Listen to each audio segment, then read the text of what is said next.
Kathy Rasenberger.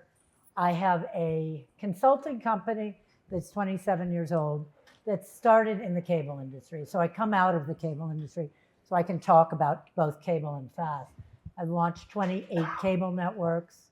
And about 7 years ago, I started pivoting my cable clients into FAST and have since launched about 20 plus.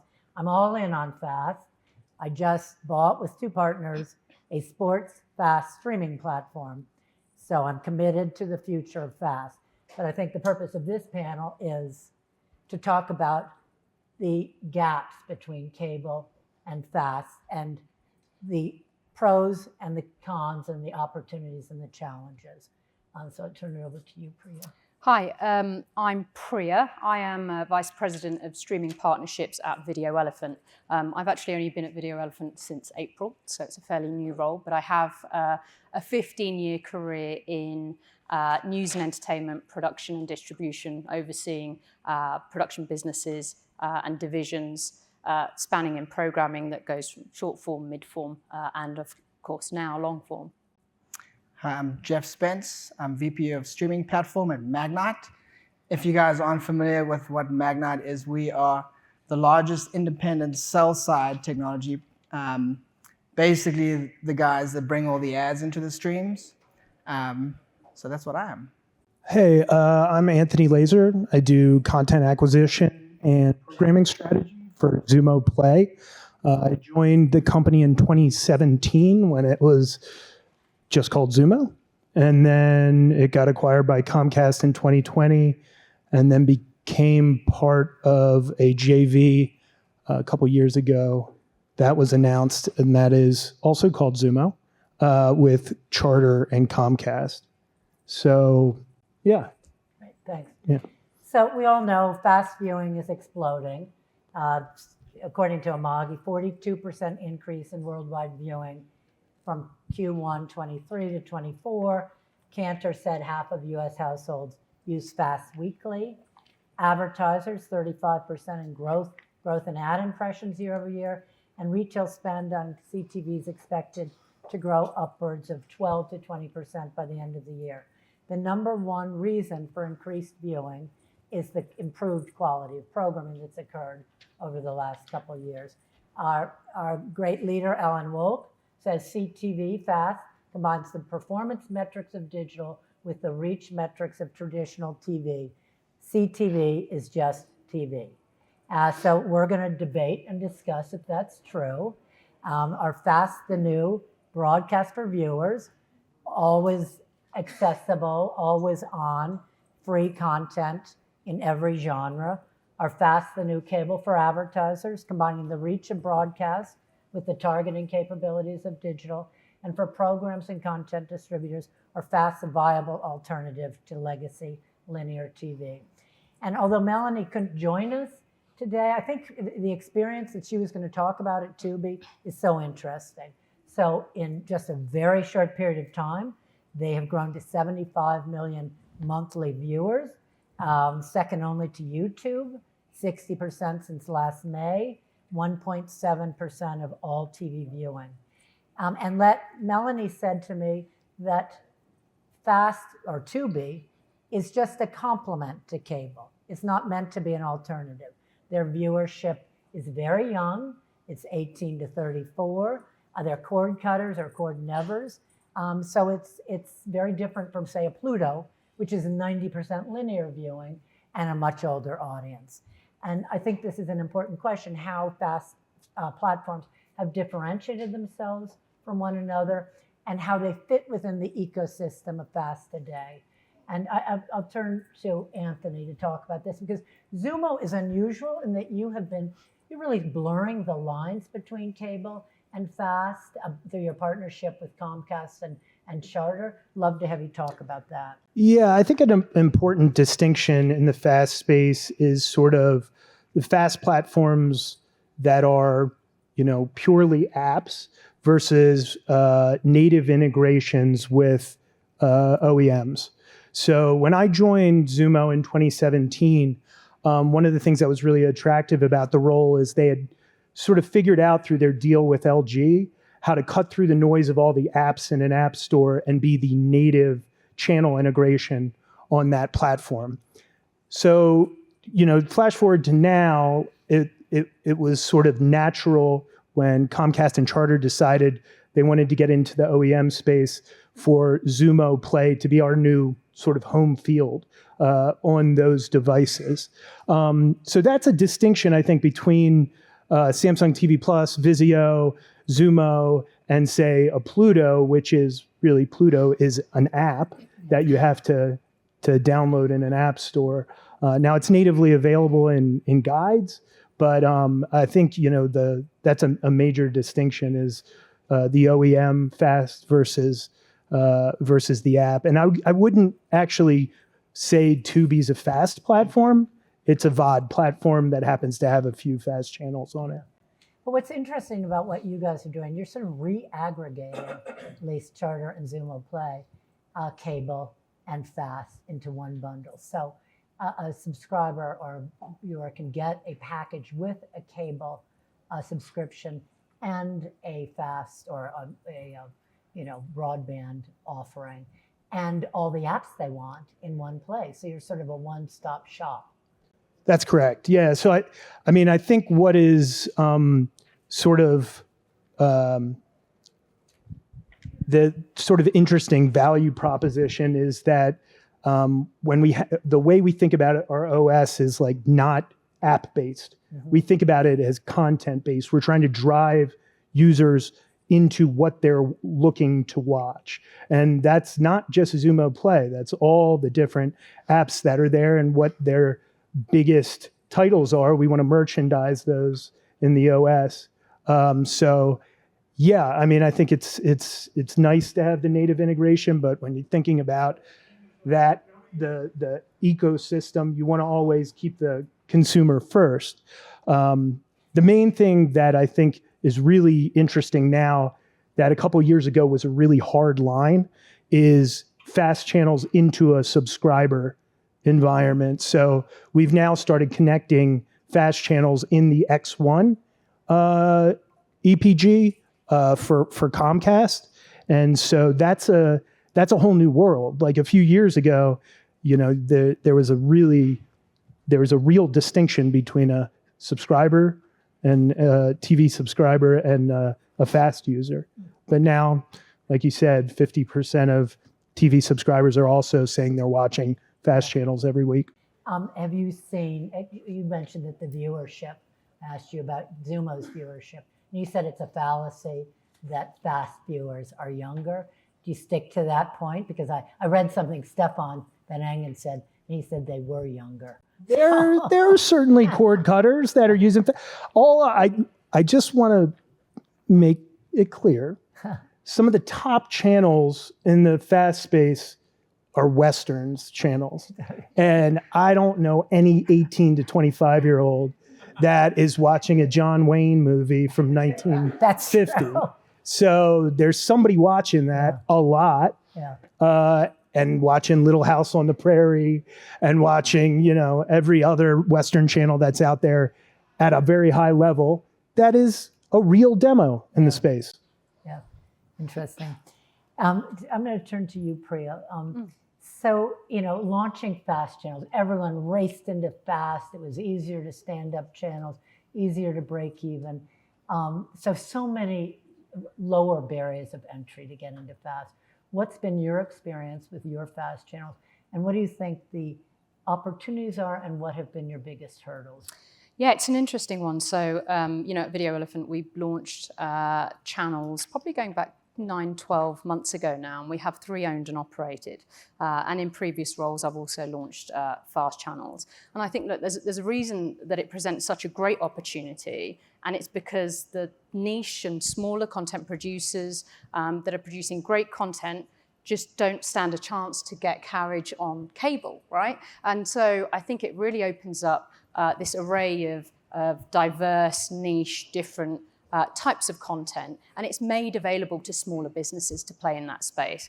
And I think for us, I think it presents this opportunity. You mentioned low barrier to entry, and that low barrier to entry to me is two things. One is the lower initial investment that's required to stand up a fast channel compared to entering the cable market. But certainly the second thing is to do with, let's call them, there's fewer gatekeepers, which means regulatory controls. So that's also another reason that it enables maybe smaller producers to enter the space, because the FCC rules and guidelines, they're simply a lot stricter when it comes to cable, but they're a little bit softer when it comes to fast. So whether that's to do with captions and accessibility, or it's to do with decency standards or children's programming, it enables other businesses to enter the market that may not be well versed in, long-form programming. I've come from a background where it's short-form programming, mid-form programming, and a lot of that's been distributed across .coms and social media platforms. Yeah, great yield on those sorts of platforms, but it gives us the opportunity to play in that space. Disadvantages or challenges, shall we say, I think we're all aware of those. Monetization, which, as we know, is the effect of this lack of attribution and data, right? There's no consistent data measurement or tracking, and we know that advertisers are stepping away. Well, they're not stepping away. They're fearful of putting money against fast without seeing the ROI. So we know that those are the key things that are hindering performance in terms of, us continuing to see low fill and low CPM. But I'm sure you'll be able to talk to this better than I can. And the only other thing that I think is still a real hurdle that I'd love to see the market overcome is this concept of recommendation. I've talked about how I've come from programming on social media, and you see how effective recommendation tools are on all of those platforms. And you watch fast and you're just like, please give me the experience that I'm used to seeing on social in terms of recommendation. So hopefully we'll get there in due course. That's a good point. So Jeff, man of the hour, monetization man. Do you think that, as the leader in advertising in CTV and FAST, that FAST is a viable alternative for advertisers to traditional cable television? I think it's a resounding yes. If you just look at it from a viewership perspective, eyeballs, right? I think this year US CTV viewers will surpass that of US linear viewers. It's like 234 million versus 232. So, the audience is there. From a FAST perspective, as well, you said about half of that audience is watching FAST on a regular basis. I think so. The latest stats from eMarketer projects around about 111 million viewers are watching FAST in 2024. So clearly we have the eyeballs. From a content perspective, we've seen a lot of traction, a lot. As a viewer, when I open up the FAST services today, I just have a lot more choice. I get a lot more options in terms of the shows that I like, the shows that I want to watch, the quality of the shows. The library of contents is much deeper as the big programmers have moved in and made all those libraries available. I think you've seen kind of this final hurdle of even the sports leagues jumping in, right? They were kind of the holdout for a while. I have live events like MLB on Roku devices, PGA's launching fast channels, Formula One, even MLB. So there's just a lot more diversity of supply. And I think for me, what really is kind of the game changer is the fact that you now have companies like Tubi and Roku investing in original content, right? Original content is an expensive game. And if you as a business can justify all the investments to put in to original content, you have the audience, you have the scale, you can kind of create those water cooler moments for your viewers, I think it shows just how mature the FAST services have become and how far the industry's come. Now, do I think that the monetization is there? It's not there yet, but I do think it'll get there. Well, when we talked in our original call, you talked about the fundamental blockers that we had to solve for. Just walk through some of those, like attribution. Sure. I think that's interesting for everyone to hear. Yeah, look, I think, as the technology provider, I'll be the first to admit, when you open up, this is a streaming problem and a, kind of a fast problem as well. From a viewer experience perspective, it's not always the most seamless experience. There's issues with seeing the same ad back to back. There's the same ads running in the same show over and over again. That's the frequency capping issue. kind of normalizing of volumes, that can be an issue as well. And then the dreaded slate, right? Everyone hates the slate. And that's really a monetization issue. So I do think that there is stuff that needs to get figured out from a technology side to improve the user experience to be more cable-like. But I think one of the challenges with streaming and FAST is that it sort of has to live in two worlds. You've got this traditional linear world where that's the juggernaut in the room, like an $80 billion a year business. They've been buying, the TV buyers and planners, they've been buying a certain way for decades. They know what works. They can plan against their audience for their GRPs. And they look at the streaming thing and go, okay, it kind of looks and feels like the same as linear, but it's not exactly the same. And I can't really plan like I did, and I can't really measure like I did. What do I do with the addressability nature of it? So they have questions, right? And then on the other side, you kind of have, because streaming has the ability to provide that more targeted advertising, that addressability, and all the data that you can bring in to layer on attribution and all that, you just have, as a marketer, you just have way more options today, right? In the digital ecosystem, you're looking at social, you're looking at digital, you have the walled gardens that are very good and sophisticated at providing feedback loop around how much investment am I putting in and how much am I getting out, right? Streaming is just not there yet in terms of how do I justify when I can look at this that I should be putting more budget here.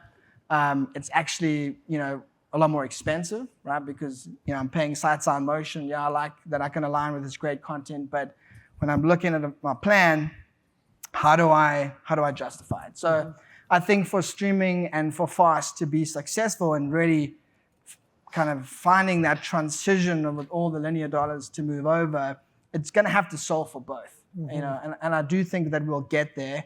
But, I think one thing that we've got to figure out as an industry is how do we make the planning and buying process for the linear buyers a lot more streamlined. So as like part of our announcement with the partnership with MediaOcean is to try and help solve for that, right? They're the largest planning and buying platform on the linear side. How do you just integrate into the existing workflows to make it very easy from a plug and play perspective, that you can sort of expose all the inventory and all the available supply in FAST to those buyers and just kind of fit in within the existing workflows. That's very helpful. So Anthony, maybe you can talk a little bit about Xumo, monetization on Xumo. What you said it's a work in progress, as it is for everybody. So, yeah, I think when you talk about things that will change over the next few years, for me the biggest thing for both monetization and in the content recommendation world is how we personalize. How we personalize the recommendation of content and how we make the ad experience more relevant to the user. We talk about like, we need to do this to get to where traditional TV is, but the opportunity is so much bigger to actually make the ad experience more relevant than it ever was on traditional TV, because that's so static. And the world that we live in this OTT CTV monetization world is one that can be very relevant to the user. So I think that's kind of a goal for us as a company. Obviously, the other thing there's some mention of original content before is how do we look at integrating sponsorships into content. I think for SVODs, there's a lot of questions that have been asked over the last couple of years about these massive original content budgets. Is it a real business when you're sinking billions of dollars into content and trying to talk about where the future is going to be in terms of potentially one day being profitable? I think what we have been really conscious of as a platform is getting to be profitable as soon as possible. And I think one way you create content, differentiated content, and increase your monetization is by integrating sponsorships into new IP. Totally agree with that. Preeya, have you started doing in any of your content like overlays to do interactive advertising? No, we haven't yet, although, I think this is one of the benefits of FAST, is the ability to monetize in different kinds of ways. And this is something that we're working on at the moment. One of the things that VideoElephant does have is a very effective monetization team, and that's been different to my past experience, because actually as a production company, a lot of the time you're focused on production. And so solving the monetization piece has always been a challenge. Now, when I, was launching FAST channels a year and a half ago, 2 years ago, as a production company, I was like, this is going to be fine. That's okay. We'll get some of the inventory. We'll be able to sell that because I've done that on a .com, and I'm going to plug in a couple of programmatic partners, right? And the results aren't the same, right? When you look at plugging in programmatic partners onto a .com and then FAST. And I think they're some of the sorts of challenges, but I think the opportunity is there. And one of the things we're experiencing now with our very dedicated monetization team and ad stack is that we are seeing the month-on-month fill rate increase across the board, across our channels. So that's heartening to see. I think the exciting piece does come in, as we talked about, when there's an opportunity to have sponsorships and, in-app purchases and affiliate marketing and I think all of those formats are available to us. That's great. So Anthony, you talked about, just talking about the gaps between traditional legacy cable and FAST, and what are the biggest gaps in your mind? I mean, the most glaring one is sports rights. So, I mean, if you look at entertainment channels, the gap has pretty much closed. Like when I started in 2017, I was looking for content anywhere I could get for us to stitch together into channels. Now there's probably 100 new channels being submitted to us every month that we have to try and sort through and figure out, is this something that we can actually carry on our platform? So that's changed dramatically in the last few years. So sports rights to me, and there's different, the SVODs have gotten into starting to peel away some of the rights from traditional TV. I think we look a lot in the sports vertical at niche sports and international sports as well, and how those can be potentially integrated, and we can up the game on the sports side. Music to my ears.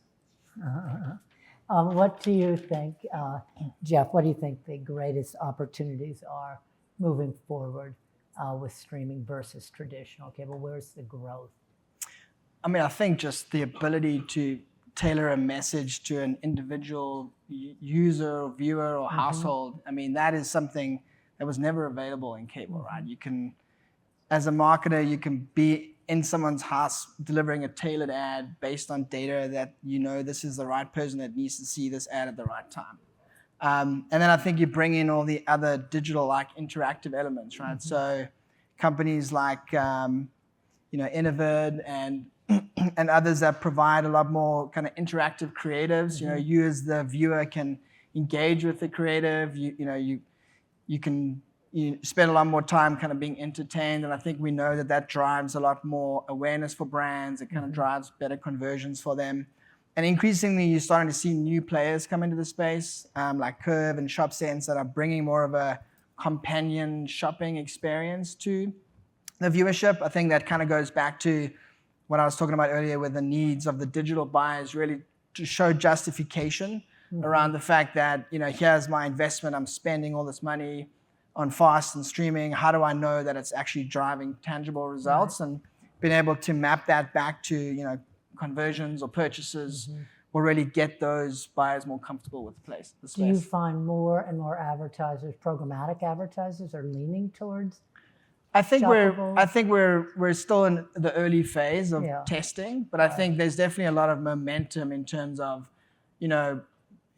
I think where initially it was sort of planning, okay, I've got my 30-second linear commercial. I'm just going to take that and I'm going to extend that across streaming and FAST, and that's going to serve its purpose. I think we're now at the stage that actually there's a lot more we can do. Let's think about the individual experience that we're creating. How do we make that more engaging for the viewer? How do we engage them more in the moment? And I think it just opens up you got to drop the word AI in here at some point, right? But there's a lot that we can do in terms of like creating a more customizable experience that I think is going to be way more valuable to the marketer. Yeah, that's great. So let's talk a little bit about the future, because that's what everyone wants to hear about. What do you see as the future for content providers like VideoElephant in the FAST space? Will it ever eclipse the stability of cable as a revenue stream? Will it ever catch up to it? Or is it essentially just one piece of the puzzle in your programming strategy? Yes, certainly. I think it certainly is a piece of the puzzle. I don't think we're there yet in terms of saying, is it fast over cable? I think particularly from a monetization perspective. I think maybe from a viewer perspective, it's a closer alignment, especially as programming is becoming much more premium. And I think what we are doing is we're looking at, well, actually, what's our multi-channel strategy? And that's what, small production or acquisition businesses need to do is, well, I'm monetizing on this platform and this one, and FAST just needs to be another one in that set. To date, many of us aren't seeing the ROI yet. It's quite a big amount of production and programming and a team to put together if you're not already in the long form space. So when you look at smaller production businesses, if they've got long form programming, great, the bridge is really easy, right? The gap is closer. If you haven't, and maybe you're a traditional publisher looking to get into it, and you have millions of followers across your .com site, but also on your social properties, making that step to say it's still an investment, it's a team, it's the creation of going from short form news and entertainment programming perhaps to long form. That investment of people just to get the operation up and running, I think has been one of the biggest challenges. And I think the thing that we're doing at the moment to solve this in the market at VideoElephant is that we've launched a fast managed service. And it's basically designed to help businesses that are looking to either establish a presence on fast, but maybe they can't, in terms of ROI, if it's not there yet, then there's a pressure around, well, who's going to do my scheduling? And actually, who's going to do the monetization, and do I have enough content? And actually, as a business, what we have is a library of 5 million video assets, but also we are able to take on the monetization piece, and also we can do the analytics and we can do your scheduling for you.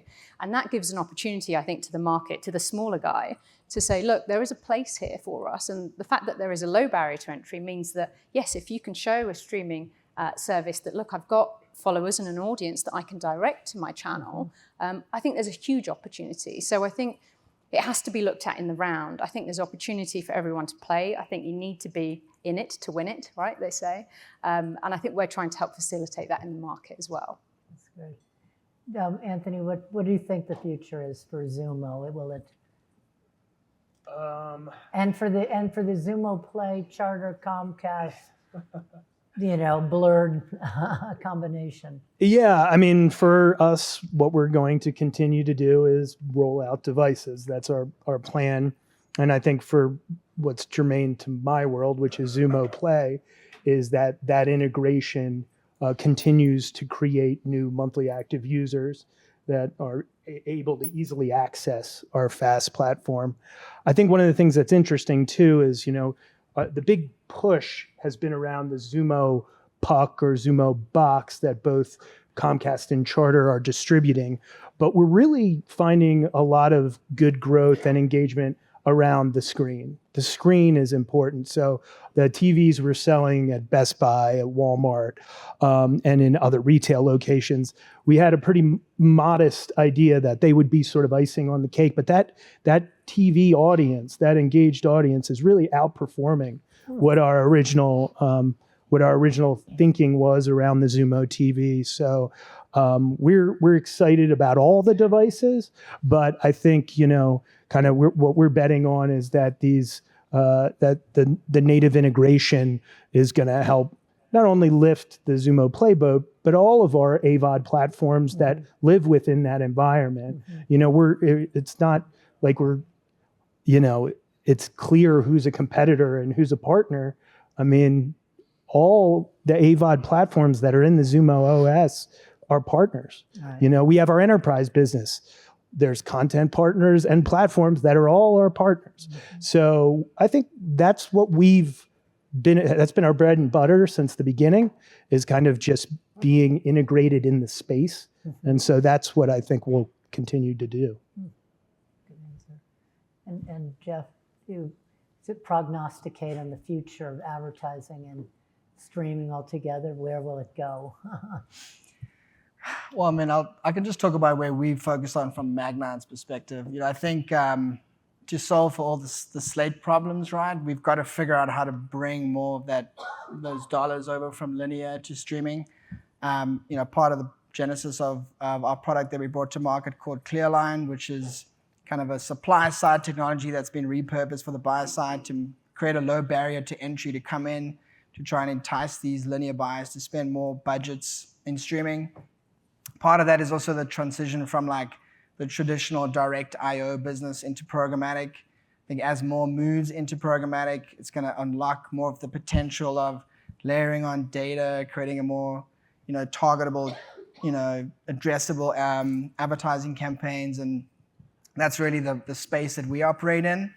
I think it's just continuing to invest in some of the aforementioned user experience struggles, right? Figuring out how do we partner with different technology vendors, how do we solve for the frequency cap issues, how do we solve for live? If you thought about the idea that you could programmatically serve ads in the Super Bowl, I think a lot of the ad operations people at the three-letter broadcasters would probably get the heebie-jeebies, but I think that we can get there, right? I think that's where the industry needs to try and move towards, is to really fully embracing this, programmatic streaming ecosystem with a big focus on live, right? That's really figuring out how do we adapt from an architecture perspective for the high concurrencies, how do we work with the DSP partners downstream to be able to support that. And then finally, I think it's just continuing to invest in our technology to fulfill different customers' needs. So obviously a big win for us a few weeks back. Netflix announced that they were partnering with Magnite as one of their key technology partners to power their global programmatic advertising strategy. So obviously a great nod to Magnite in terms of our technology and what we can provide, but I think also a key to the value that the SSP can provide and will continue to provide in this ecosystem. And then also just being adaptable, right? Another recent partnership that was announced at Cannes was with United Airlines for their connective media platform, right? Which is actually delivering tailored advertising into United airplanes and onto their apps. And so there's a lot of really interesting stuff that we've done for them around the creative requirements for dealing with the FAA requirements. And so just continuing to be nimble in terms of how we can adapt and evolve the technology to solve for different customers' needs. So my big question, I always say it took 20 years in cable for the independents to get pushed out, and it's taken 2 years in FAST. Is the opportunity for niche independent channels shrinking as the big programming groups step in, like Warner Brothers Discovery with 50 channels, eating up not just capacity, but satisfying certain genres? The owned and operated channels on platforms replicating their own licensed programming content, coming out with channels that are competing with channels that they've licensed to carry. Can the independent not just survive, but can they thrive in this environment where scale seems to matter more? And when you really, it's very different than the cable environment, where the cable operator had a franchise, didn't compete against other cable operators. Here, every single platform, it's a dog-eat-dog world. You're all competing. Not you, Magnite, but Zumo. I think all the platforms are competing for the same viewers. So it's got a lot of challenges that cable didn't have to face, and that there was an opportunity for niche channels for a long time, and I think that's getting harder and harder. It's harder to get the distribution, the carriage on the major platforms, and if you can't get on the major platforms, you don't have a business.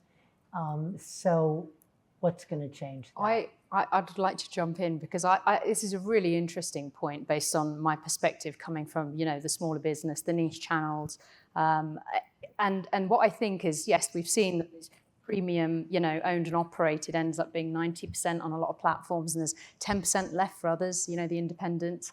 But actually, I think there is an opportunity here, because it's more about saying, well, how do you fix recommendation? Now, and I think I mentioned this in a presentation I gave a month or so ago, but what I said was, YouTube at my last count has got something like 58 million channels, right? But yes, we're not all Google, but we've got, they've got recommendation down.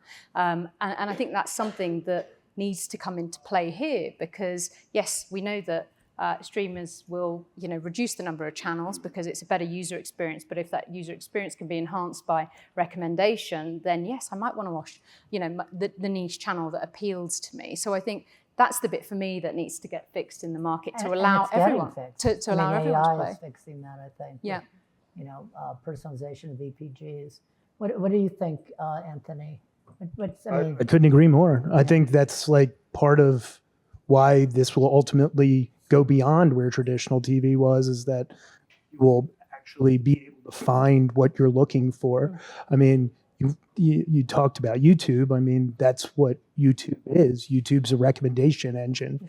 And so that's what's made it so successful, is it is malleable to a point where it's exactly what you want to watch all the time. So we just need to do what YouTube. Just do that. Yeah, just do that. You can tell I'm not a product guy. So yeah, just do that, what they're doing. But hopefully one day, you'll be able to turn on your FAST platform, and like you said, you'll have a dynamic EPG that's all the channels that you've historically watched and recommends ones to you that have similar content and programming. So we all agree the future is bright for FAST. You just have to work through a few kinks, and it's actually better than cable, in fact, because we can, through all the things we just discussed, if we can get out of our own way, solve a few of the problems, it's a bright future. Does anyone want to ask questions, or are we going right to Kirby Grimes? Out of time? Okay. All right. Thank you.